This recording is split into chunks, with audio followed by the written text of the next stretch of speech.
आता ह्या सगळ्या वातावरणामध्ये, या सगळ्या सिनेरिओमध्ये जर प्रचार जर नीट बघितला काळजीपूर्वक, तर प्रत्येक जण, मग तो शिंदे गटाचा उमेदवार असू दे, तो तिकडे अजितदादाचा उमेदवार असू दे, किंवा ते अजून काही भाजपाचे उमेदवार असू देत, आता बिनशर्त पाठिंबा देणाऱ्याचा काही उमेदवार नाहीये, त्यांच्यावर यायचंय मला. पॉइंटर आले असतील पत्रकारांकडे आतापर्यंत? आले ना पॉइंटर? आले. हा, मी काळजी करू नका, इथूनच देणार आहे उत्तर. राज ठाकरेची सभा संपण्याच्या आधी सुषमा अंधारे ते खात्रीनं उत्तर देईल, ताकदीनं उत्तर देईल. राज ठाकरेला जर आज सुषमा अंधारेवर बोलायची वेळ येत असेल, तर ही सुषमा अंधारेची जीत आहे, जीत. की राज ठाकरे मला स्वस्थ करून सोडले. राज ठाकरे पहिल्या 4 महिन्यामध्ये देवेंद्र फडणवीसांना माझ्याबद्दल विधान भवनात बोलावं लागलं होतं.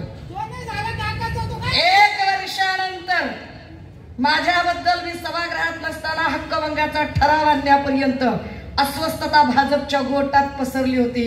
आणि एवढ्याच्यानं निपटत नाही म्हणून उठ दुपारी आणि घे सुपारी म्हणत तुम्हाला आज उभं केलं तर नवलते काय. त्यामुळे राज ठाकरे, ईट का जवाब पत्थर से मिलेगा और इसी सभा में मिलेगा, इसी सभा. काय झालाय तो विषय सांगते दादा. पत्रकारांना कळलाय की काय विषय झाला. ओरिजिनल शिवसेना 21 जागा लढतीये. जे लबाड लांडगे आहेत, जे शिवसेनेचं कातडं पांघरुण आहेत, ते 14-15 जागा लढतायत. पण लक्षात ठेवा बरं का, जे 15 जागा लढतायत ते 48 जागांचा प्रचार करतायत. जे 4 जागा लढतायत तेही 48 जागांचा प्रचार करतायत. आमचे जानकर दादा 1च जागा लढतायत, तेही 48 जागांचा प्रचार करतायत. आणि जे एकही जागा लढत नाहीये ते दुसऱ्याच्या लग्नात बुंदी वाटण्यासाठी आज ठाण्यामध्ये प्रचार सभा घेत आहेत. आणि तिथे त्यांना बोलण्यासाठी विषय काय तर सुषमा अंधारे. खायला राज ठाकरे तुमच्यावर वाईट दिवस आले, तो वाईट दिवस आले. सकाळी सन्माननीय उद्धव साहेब म्हणाले की मोदीजी, ही महाराष्ट्राची ताकद आहे की आम्ही तुम्हाला रस्त्यावर आणलंय, तुम्हाला रस्त्यावर रोड शो करावे लागत आहे. राज ठाकरे, ही आदिवासी पहाडी भागातल्या एका पोरीची ताकद आहे की तुमच्यासारख्याचा घमंड उतरवून तुम्हाला माझ्यावर बोलायला मी भाग पाडले. मला बोलावं लागतंय, माझ्या ताकद आहे ती माझी, उभं करू शकतो. शाळांचा दर्जा तुम्ही काय केला मोदीजी? कुणीतरी इथला राज्यातला बोलत नाही. राज ठाकरे, माझे व्हिडिओ दाखवण्यापेक्षा जरा हे दाखवा आणि याच्यावर बोला. According to Indian constitution chapter 3 article 21A, education is our fundamental right. शिक्षण हा आमचा मूलभूत अधिकार आहे, तो आम्हाला मिळाला पाहिजे. सक्तीचं आणि मोफत शिक्षण मिळालं पाहिजे. पण आता राज्य सरकार आणि केंद्र सरकारने काढलेलं धोरण, या धोरणामध्ये जेव्हा मराठा आरक्षणाचं आंदोलन चालू होतं, सगळे लोक इकडे गुंतले होते, तेव्हा केंद्राने काय केलं? केंद्राने खासगी विद्यापीठ कायदा मंजूर करून घेतला. काय आहे हा खासगी विद्यापीठ कायदा?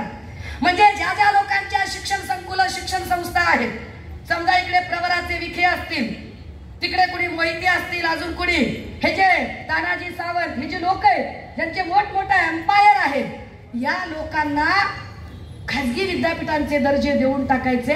एकदा तो दर्जा दिला की त्यांच्याकडे कुणाला नोकरीवर ठेवायचं त्यासाठी कुठलाही आरक्षणाचा नियम नसेल. आणि त्यांच्याकडे जे लेकरं शिकणार आहेत त्या लेकरांची फीस किती असेल यावर सरकारचा कंट्रोल नसेल.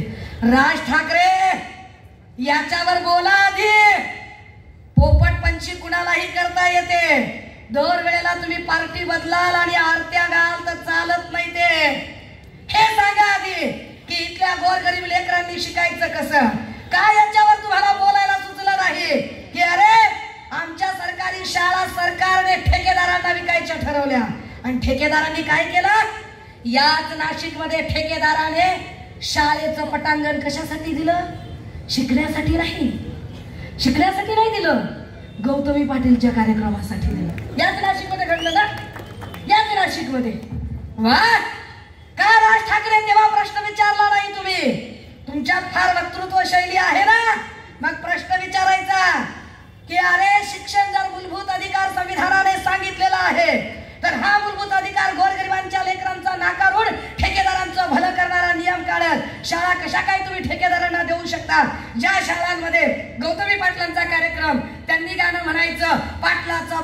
राडा आणि शिंदे साहेबांनी महाराष्ट्रात केलाय राडा.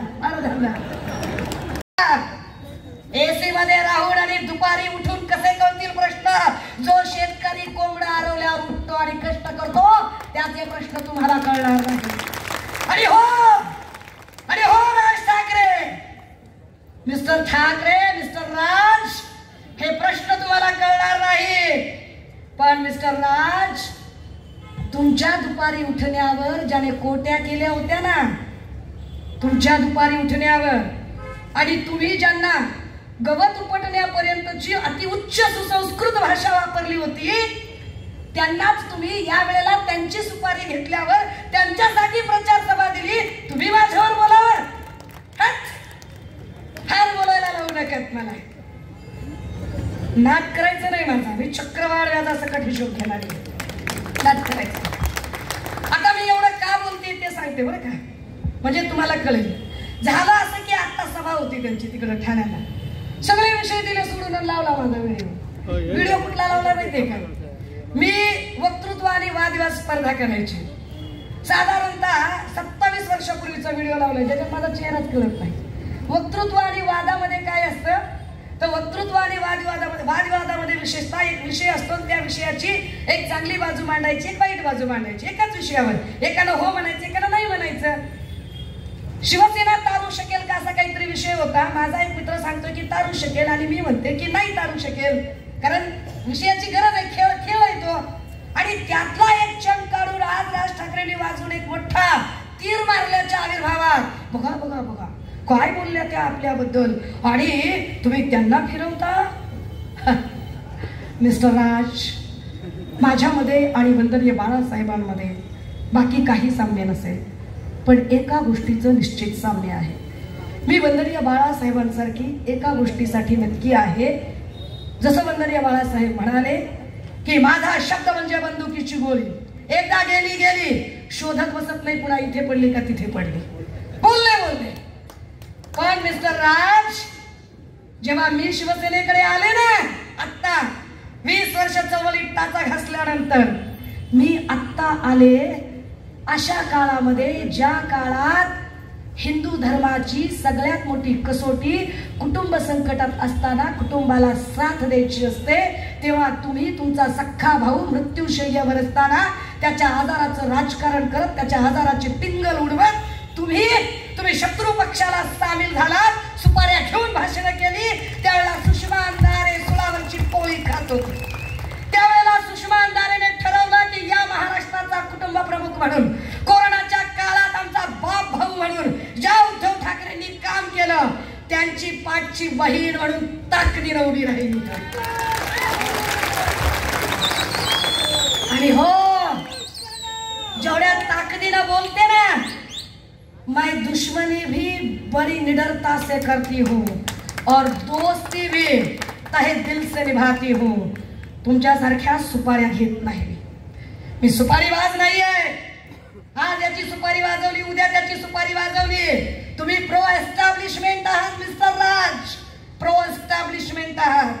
ज्याचं राज्य असेल त्याची पोळी, ज्याची पोळी खाता त्याची टाळी वाजवता. त्यापैकी आम्ही नाही आहोत. आम्ही कांदा वारं वावदान आलं, पात मोडली, पाण्याचा थेंब थेट कांद्यामध्ये गेला, कांदा सडला. मिस्टर राज, तुम्हाला हेही कळत नसेल भुईमुग वर येतो का खाली. मी शेतकऱ्याचं लेकरू आहे, मला कळतं.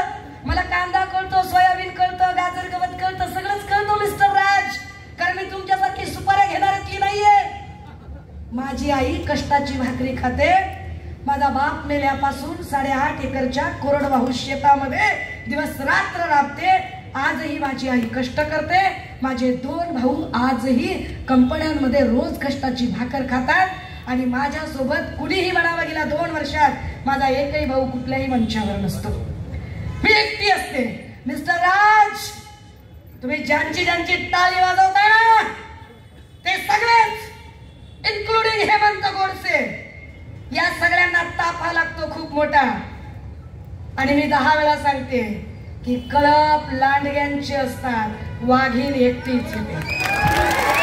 नाच करायचा नाही, नाच करायचा. व्हिडिओ दाखवतो माझा. आणि मग मी व्हिडिओ दाखवल्यावर किती पडेल मिस्टर राज? मला रमेश किनी मृत्यू प्रकरणाचा व्हिडिओ लावायला भाग पाडू नका तुम्ही, आणि कोहिनूर मिलच्या त्या ईडीच्या नोटीस बद्दलही बोलायला भाग पाडू नका तुम्ही. दादा हो, हा मिस्टर राज ज्याचा एवढाच प्रॉब्लेम आहे की उद्धव ठाकरेच्या बाजूने असतील त्याच्या विरुद्ध बाजूने बसायचंय, आणि भाजपला पक्क माहितीये की ज्याचा एकही आमदार नाही, पण त्याला का सोबत घ्यायचं? कारण त्यांना माहिती आहे की शिंदेना सोबत घेतलं तरी फरक पडला नाही, अजित पवारला सोबत घेतलं तरी फरक पडला नाही, ठाकरे आडनाव लागतं. मग बिनचलक्या इंजिनचं का असे ना, म्हणून बिनचलकं इंजिन त्यांनी घेतलं. याच्यावरून तुम्हाला दुसरी गोष्ट कळली का दादा? मोदी की गॅरंटी कुछ भी नहीं है. अरे मोदी की गॅरंटी होती तो मोदी काहे को शिंदे साहब को बुलाता? गॅरंटीच नहीं ना, गारंटी नहीं करके अजित पवार को बुलाए, लेकिन फिर भी गारंटी नहीं मिल रही. खुद की गारंटी नहीं दे रहे वो, लोगों की क्या गारंटी लेंगे? आणि हे गॅरंटीची भाषा करतात. यांच्या हे लक्षात येत नाही, जेव्हा हे गॅरंटी गॅरंटी गॅरंटी म्हणतात तेव्हा यांना सांगता येत नाहीये की अरे देशभरात तुम्ही 200च्या पुढे जाणार नाही असं वातावरण आहे. कारण तमिळनाडूत तुम्हाला कोणी शिरकाव करू देत नाही, केरळमध्ये तुम्ही शून्य आहात, पंजाबचा शेतकरी वाटच बघून आहे, कारण शेतकऱ्याच्या आंदोलनात खिळे ठोकणारे तुम्हीच आहात. मिस्टर राज, शेतकऱ्यांच्या रस्त्यात खिळे ठोकणाऱ्याचा व्हिडिओ तुम्हाला लावता आला नाही का? का मिळाला नाही? शेतकरी तुम्हाला सुपाऱ्या देऊ शकणार नाहीत ना, त्या बिचाऱ्यांकडे काही 200-200 रुपये देण्याची काही नाही. असो, तुमची नियत तुमच्या सोबत.